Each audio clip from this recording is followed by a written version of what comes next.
Are you into it? Have you put your decorations up yet? I haven't. I usually wait till about December 1st, but I want to see your decorations. Feel free to tweet me at Leeanna Mclean. Well, thanks for joining me. We do have an active pattern in place for BC, a large digging trough, an upper level low that's stagnant, all courtesy of that high pressure down to the south there, and a plume of moisture coming up from the tropics from Hawaii. And we have widespread rainfall, heavy rain in the forecast over the next several days. We do have a snowpack in place, so with heavy rain and warmer temperatures, that runs a risk of some localized flooding across the lower mainland. Rainfall warnings in effect for places like Metro Vancouver, Coquitlam, the Fraser Valley. We could see upwards of 150 millimeters of rain over the next several days. High elevation snow, though freezing levels are very high. We're talking 2,500 meters over towards 3,000. Now I want to show you this. Deb Midichko was at the Calgary Zoo and she got to meet some furry friends. Well, check this out. Speaking of cooler temperatures, Deb got to meet a little penguin named Cleopatra.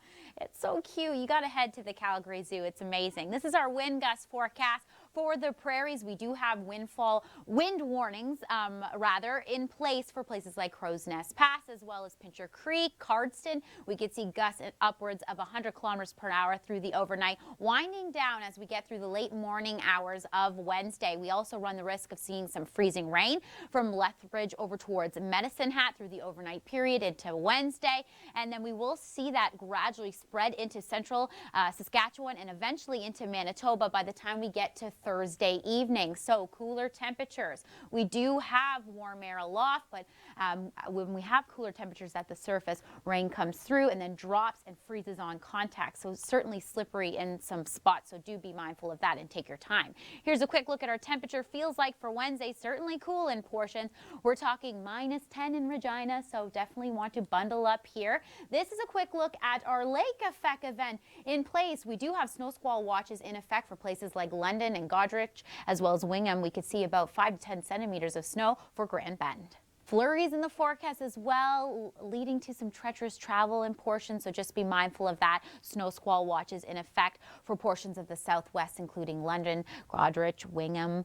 We could see about less than 5 centimeters of snow, but as those bands come down off Lake Ontario and Huron, it could be, tricky travel in some portions of the province. So we will see these bands impact the southwest through Wednesday. Late afternoon, it will start to wind down a bit, though. The 400 corridor for the evening commute, just be mindful we could see some flurries here as well. And then this is how much we're talking about. Anywhere between 5 to 10 centimeters for the shores of Huron there. Places like Grand Bend as well as Bayfield picking up on some of this accumulating snow. Less than 5 centimeters for the shores of Georgian Bay. And we are also tracking this system of Alberta Clipper coming across the prairies, picking up on some moisture. Large scale widespread rainfall across central Ontario, some mixing too as well. That comes Friday night, really pushing across southern Ontario. And then behind this system, that's what we're really watching. As temperatures drop, we are going to set up a lake effect event here. So bands coming off of Lake Huron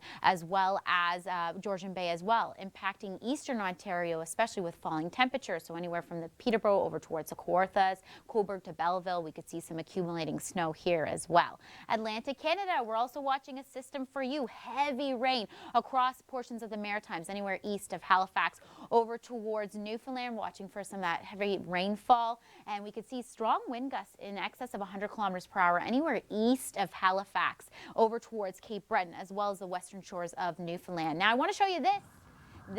It's way too early right now. The temperatures, the lake temperatures across, southern Ontario are quite warm still. This is a risk of freezing rain that we are watching for through the overnight period into Wednesday, anywhere from Lethbridge over towards Medicine Hat, and then that will spread in through southern Saskatchewan, central Saskatchewan over towards Manitoba come Thursday. So slippery roads and spots. Edmonton also picking up in some accumulating snowfall here with cooler temperatures in place. Wind warnings also in effect for places like Crow's Nest Pass, Pincher Creek. We were talking gusts in excess of 100 kilometers per hour, though they should wind down as we get through Thursday afternoon. A quick look at our temperatures and the winter forecast details now. That sounds amazing. I can't wait to see some footage of that. And UGC, we have a lot of user-generated content on theweathernetwork.com. We always encourage you to send in your photos of the Aurora Borealis. send them to theweathernetwork.com/upload. This is a look at the rainfall warnings in effect across the lower mainland of BC, Metro Vancouver, Fraser Valley, Coquitlam, Sea to Sky. We could see upwards of 150 millimeters of rain over the next several days. This all associated we've got high pressure locked in place in the south, and then an upper level low that is just bringing continuous moisture from the tropics. So really heavy rain through the next several days. High elevation snow too as well. We could see some mixing in some central southern interior portions of the province as well, so just be mindful of that. Freezing levels around 2,500 to 3,000 meters. This is a look at how much rain we are projecting. So West Vancouver Island, where we could see 150 plus millimeters, and then in the central and southern interior, upwards of 100 millimeters of rain. So we've got heavy rain, warmer temperatures, melting that snowpack, bringing the risk of some localized flooding. So just be mindful of that. Now, this is a quick look at the temperatures across the prairies. It is a little bit on the cool side, but I want to send you over to Kennebec, and we're watching for some snow across southern Ontario. Snow squall watches in effect issued by Environment Canada for places like London and Goderich. We could see about 5 to 10 centimeters of snow along the shores of Lake Huron there. We're talking Grand Bend, Bayfield, and then the shores of Georgian Bay, we could see less than 5 centimeters. The GTA really missing out on this precipitation, but we are watching an Alberta Clipper coming down from the weekend, picking up on some of that moisture from the prairies. Widespread rain for central Ontario come Friday evening, and then behind the system, this is what we're watching, a lake effect snow event. We're talking accumulating snow with bands coming off Lake Huron and Georgian Bay.